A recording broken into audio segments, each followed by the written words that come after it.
Hi, I am Dr. J.P. Silvera from TaylorMade Health and Wellness, and I want to tell you about a patient I saw recently because her story is one I hear more often than almost any other, and most people do not know it can happen to them until it already has. She came in 3 days after a rear end collision, not the day of the crash, 3 days later, and when I asked her why she waited, she said the same thing I hear constantly. She felt fine. No pain at the scene, no pain when she drove home. She figured if something were seriously wrong, she would know it by now. By day two, she could barely turn her head.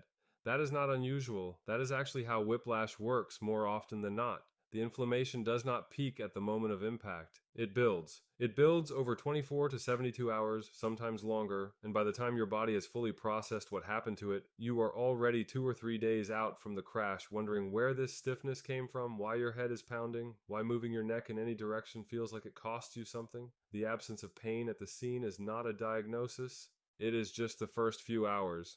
I want you to understand the physics of this because it changes how you think about the situation. In a rear end collision, your head stays still for a split second while your body gets pushed forward underneath it. Then your head snaps back. That whip motion, that is not just uncomfortable.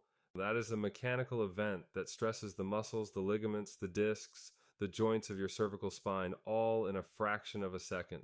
Your adrenaline is high. Your nervous system is in a protective state. You feel the shock more than the injury. And then you go home, the adrenaline drops, the inflammation begins, and by morning, you know something is wrong. Here is where it gets consequential. In Florida, PIP, Personal Injury Protection, gives you a 14-day window from the date of your accident to get examined.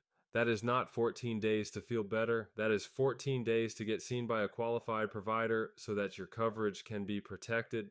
If you let that window close without an exam, your ability to use that coverage for treatment may be gone entirely, even if your symptoms are real, even if they are getting worse, even if you clearly need care. What I hear most from people who waited too long is that they assumed feeling okay meant they were okay. They were not trying to take advantage of anything.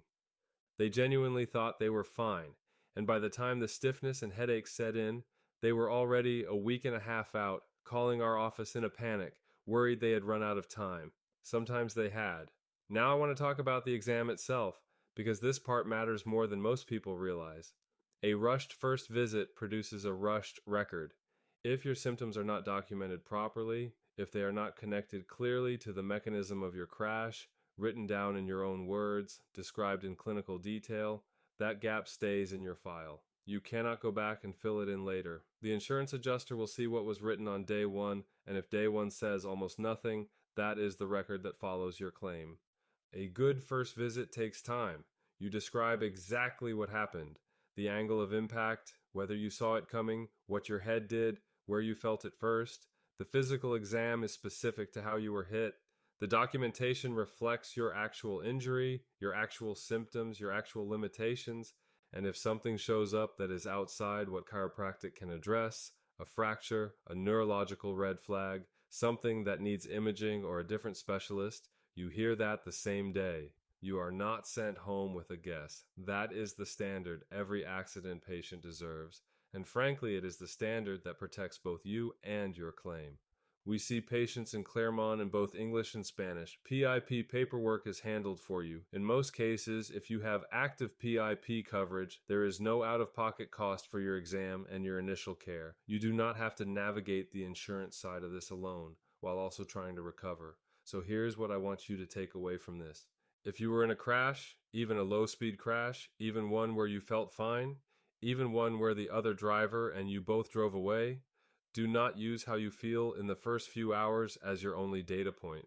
The injury timeline and the pain timeline are not the same thing. Get examined, protect your window, get a record that actually reflects what happened to your body.